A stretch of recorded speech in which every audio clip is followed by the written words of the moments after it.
Voici la fortune réévaluée de Paul Biya et ses véritables héritiers. Paul Biya est en vie et à la tête du Cameroun, mais tous autour de lui se préparent pour le départ de Lomé Lion pour l'au-delà âgé de 90 ans. Paul Biya fait régulièrement des crises. Les médias s'empressent à chaque fois d'annoncer sa mort, mais le chef de l'État renaît toujours de ses cendres. Tel un phénix, son fils Franck-Emmanuel Biya n'aura pas besoin de lui succéder à la tête du Cameroun pour vivre comme un prince.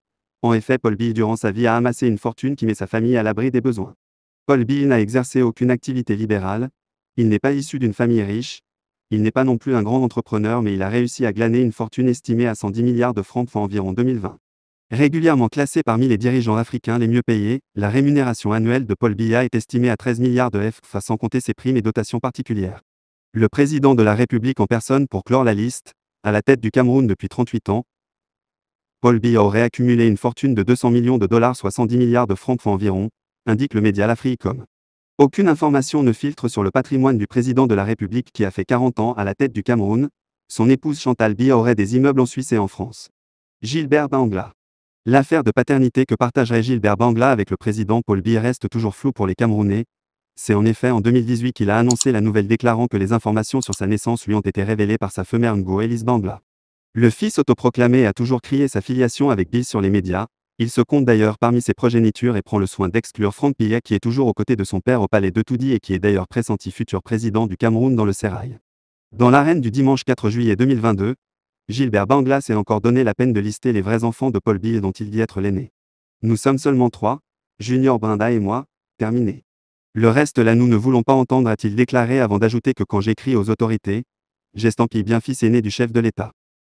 Chantal Biya est ma jeune mère. Mon père en train de me suivre et m'écoute actuellement, précise-t-il aux journalistes. Cette histoire est finalement un puzzle qui se construit au fil des révélations. Rémi Ngono a fait des révélations sur la relation qui existe entre Paul Biya et Gilbert Georges Bangla, l'homme qui s'est autoproclamé fils biologique de Paul Biya sur les chaînes télé et radio. Paul Biya frappé par un grand deuil, il perd un de ses hommes forts et puissants. Tristesse, émoi et consternation a tout dit, le chef de l'État, Paul Biya a perdu un de ses hommes, il s'agit de Yvon Hon, ancien ambassadeur de France au Cameroun et conseiller de Paul Biya à la présidence de la République. Cet ancien ambassadeur de France au Cameroun avait fini par refuser de rentrer dans son pays après sa mission. Il s'était installé à Etoudi comme conseiller spécial de Paul Biya.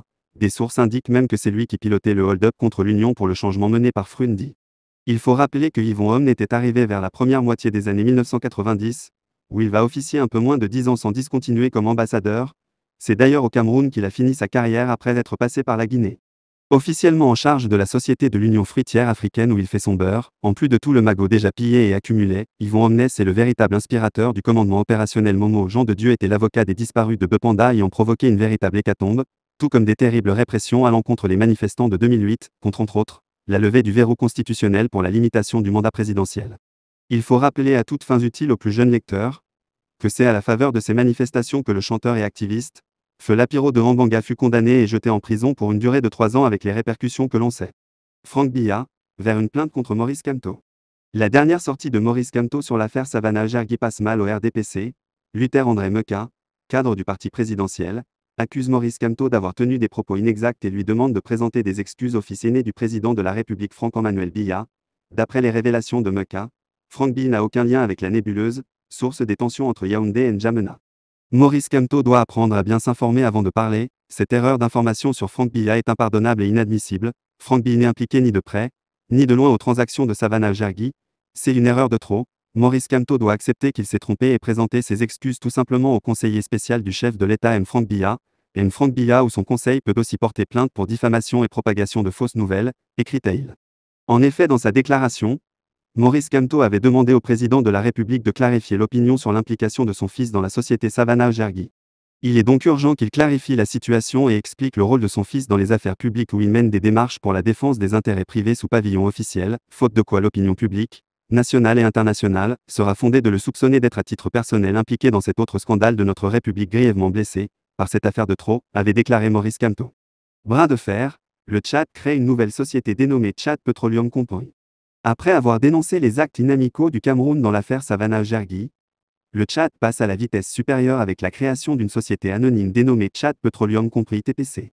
L'annonce a été à l'issue du Conseil extraordinaire des ministres tenu ce 24 avril 2023. À la lecture du communiqué sanctionnant cette réunion de haut niveau, il ressort que la création de cette nouvelle société s'inscrit dans la droite ligne de nationalisation par le Tchad des actifs et tous les droits d'Esso Tchad, filiale de la société américaine ExxonMobil. Il s'agit en effet de créer une entité permettant de rassurer les ex-employés d'Esso des Tchadiens formés, qualifiés et expérimentés ainsi qu'aux ex-sous-traitants qui assurent la continuité de la production et la gestion du pipeline, permettant ainsi de combler le vide juridique créé par le départ de Esso du Tchad, indique le communiqué qui poursuit. Cette société, Tchad Petroleum compris TCP, sera un opérateur des champs pétroliers et du pipeline à la différence de la Société des hydrocarbures du Tchad qui est membre du consortium, étant une nouvelle entité. Elle pourra faire recours pour son développement à des sociétés tchadiennes ou étrangères. Le Tchad s'oppose au rachat des parts d'ExxonMobil par Savannah Gergui et refuse de participer à l'Assemblée générale et au conseil d'administration de Codco qui se tient ce jour en France. Les autorités tchadiennes reprochent au Cameroun de ne pas jouer franc jeu en rachetant 10% des parts de la nébuleuse Savannah Gergui. Au Cameroun, le gouvernement ne s'est pas prononcé sur le sujet, mais des cadres du parti au pouvoir montrent la voie. L'entrepreneuriat est libre. Les gens qui détiennent les actions sont libres de les vendre à qui ils veulent. C'est le principe. C'est ce qui se passe aujourd'hui entre l'État du Tchad et Savannah, qui n'est pas une nébuleuse. ExxonMobil, au bout d'une vingtaine d'années d'exploitation, se rend compte aujourd'hui qu'il ne trouve plus son intérêt dans cette affaire, donc, il peut vendre, et il vend au plus offrant. Dans le cas d'Espace, c'est Savannah, et dans cette opération, Sanou Cameroun permet également de solidifier notre participation à Codco au Cameroun où nous étions fort minoritaires et nous achetons donc 10%. Je crois que le fait de se retrouver dans un schéma comme celui-là inquiète le Tchad, a déclaré Samuel Mott, député du RDPC.